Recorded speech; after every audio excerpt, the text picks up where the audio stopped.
My name is Kelly Dale, owner of Off the Beaded Path, located in Forest City, North Carolina. For the last 2 weeks, I've showed you how to make the Eden pendant, the Eden ring, and today I'm going to show you how I made the Eden bracelet. The one thing that you're going to need to know is how to make the ring from last week. I'm not going to show that in the video again today because I don't want to waste your time showing you again. So if you go back to last week to the Eden ring, the component is exactly the same. There's only one thing that we have to change, and I'm going to show it to you when we start the actual video. So basically what the bracelet is going to be, it's going to be individual components that will be connected together to make the bracelet. I have taken and tried this several different ways, and I think I figured out the way that works the best. And this will also help you because we'll be able to, the way that I'm putting it together now, you'll be able to lengthen it or shorten it without too much of a problem. So for the project, you are going to need 34 3mm rounds. These are going to go in the very center of the ring. 72 6mm round beads, and just like the ring, you don't want any facets. It's best if these are with no facets. You need 36 4mm rounds, 6 3.9mm Montees, 41 3mm Bicones. Now if you don't want to use the Bicone here, you'll need to add 41 to your 3mm round count. Okay, the Bicones are the top embellishment for the ring. You're going to need about 6 grams of a size 15 seed bead, a clasp. For mine, I'm using an antique copper clasp that's hammered, like a hammered tone to it. These are from Clasp, and they are fantastic. So with this clasp, I'm also going to be using 2 antique gold twisted jump rings. You're also going to need a size 12 beading needle and about 8 yards of 4-pound fire line. So for mine today, I'm using the 4-pound smoke fire line.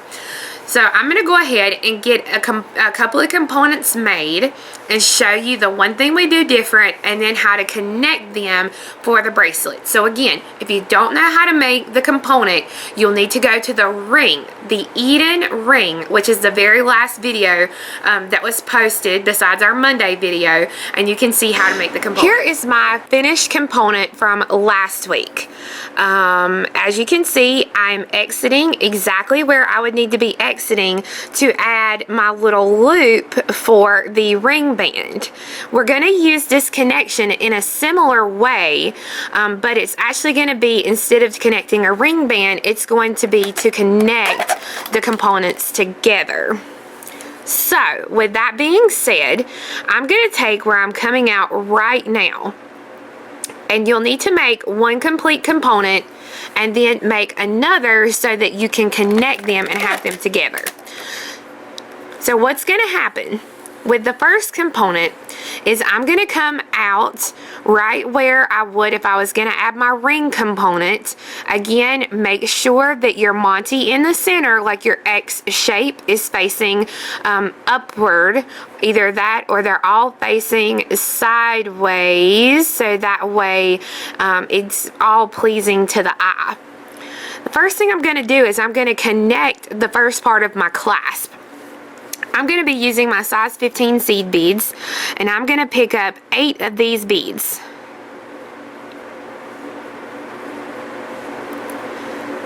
And then my clasp. I'm going to take my needle and come back through the same 3 beads so that when I pull it, that gives me my loop for my clasp. And I'm going to go through and reinforce this several times and then stitch around to the opposite side of the component over here. And I want to be coming out of those same 3 center 15s exactly opposite from where I've attached the clasp. So I've stitched to the other side of my ring opposite where I started, and as you can see, I'm coming out of my seed beads here on this side. So it would be the same 3 I would be coming out of if I was actually adding the ring band loop from the ring. I've already made a second component, and I'm going to make sure that those components are both facing in the same direction with my middles there facing the same direction. And I'm going to use my needle and I'm going to pick up a 3mm round. I'm coming out of these 3/15s on this one, so I'm going to take my needle and I'm going to come up through the middle 3/15s on this side, on the new component, so that when I pull, the 3mm bead will connect the two pieces. I'm going to pick up another 3mm, and I'm going to take my needle and come back through those 3/15s once more on the first component, so that once I pull those and get them how they should be here, it will give me a connection like this between the two components. I'm going to go through and reinforce these beads one time completely around the circle. So I'm going through the 3mm, through the 3/15s on the second component, through the 3mm,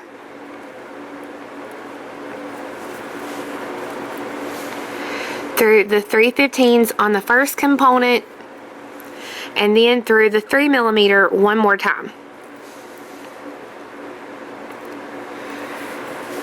I'm going to pick up two 15s, one 3mm, and two 15s. Now this can be your bicone or your round. It works a little bit better with the bicone, but it's up to you. My thread is coming out to the right, so I'm going to go to this top bead, this top 3mm, and I'm going to go through that bead going from left to right, so that when I pull the thread, my bead will lay at a diagonal across that open hole. I'm going to pick up two 15s, and I'm going to take the needle and come right back down through the same 3mm that I just added. And I'm going to put my finger on it and pull. Now two 15s, and I'm going to come back through the 3mm here at the bottom one more time, so that when I pull, now it finishes out that X shape that I need for the piece. I've tried this with putting a Montee in here, and I just didn't like how it laid over those beads, so that's why I chose to put that little 3mm bicone in there. Now you can go ahead and tie this thread off with some half-hitch knots, and then you'll continue making your components and connecting them together until you have the length of the bracelet desired. Now I've got these two put together, and then I have a set here that I've already finished that has 4 on it. So I'm going to go ahead and I think I've got enough. I'm going to tie off this thread and put the needle on the tail so that I can show you the connection one more time. I have my needle exiting the 3 seed beads opposite where I did the connection of my first 2 components. I'm going to pick up one 3mm round,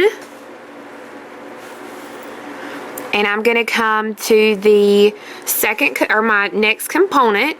This is the bead that is opposite from where I started, or I connected at. So I'm going to take the needle and I'm going to come down through the 3/15s on that side. And the reason I'm coming down through it is because my thread is coming out towards the top on this one. So it has to come down through these, so that way when I get it pulled, it will connect the tops together.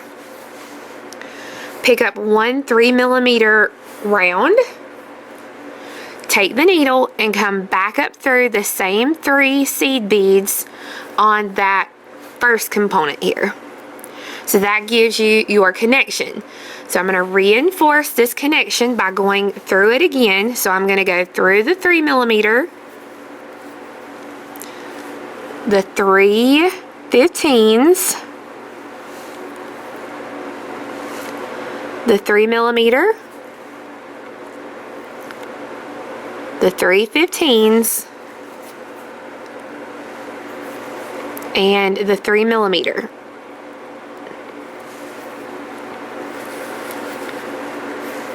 I'm going to pick up 2 15s, a 3mm bicone, and 2 15s. The needle is coming out to the right at the top, so I'm going to take the needle and I'm going to come through this bottom 3mm coming from left to right, so it lays at a diagonal. I'm going to pick up 2 15s and I'm going to come right up through that same 3mm.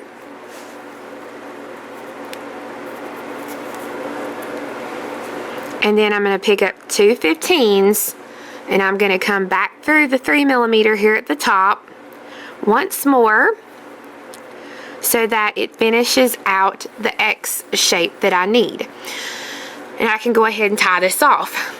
Now, a couple of suggestions. Number one, if you use, I'm using Toho size 15s. If you use a different brand of seed bead and you feel like this 3mm is lifted too high up, you can drop it down to one seed bead, a 3mm and one seed bead on your pickup preference. And that will help that a little bit, to lay down a little bit more. I have my bracelet completed, and I actually took one component off because it made it way too big. I wear a 7-inch bracelet, and so 5 components makes exactly 7 inches, and it's a really good fit for this bracelet. So if you need an 8-inch or bigger, you're going to need to add that extra component. One thing that you can do, if it's, you still need, like you take one off and it's too small for you, you can always take, and instead of adding the 3mm components in like I did right here, you can always just take and loop those beads together with a size 15 seed bead rather than a 3mm, and leaving those little embellishments off, so it's going to pull them together even more. So I hope you guys enjoyed it, learning how to make the Eden bracelet. I love it. I think it's really pretty, and we will have all 3 color kits available on our website, which is offthebeadedpathbeadstore.com, and we will have the written pattern available on our website also. The pattern does tell you how to make the component, how to connect them together, the whole 9 yards. So again, I hope you guys enjoyed, and we'll see you next week for another great video. Bye-bye.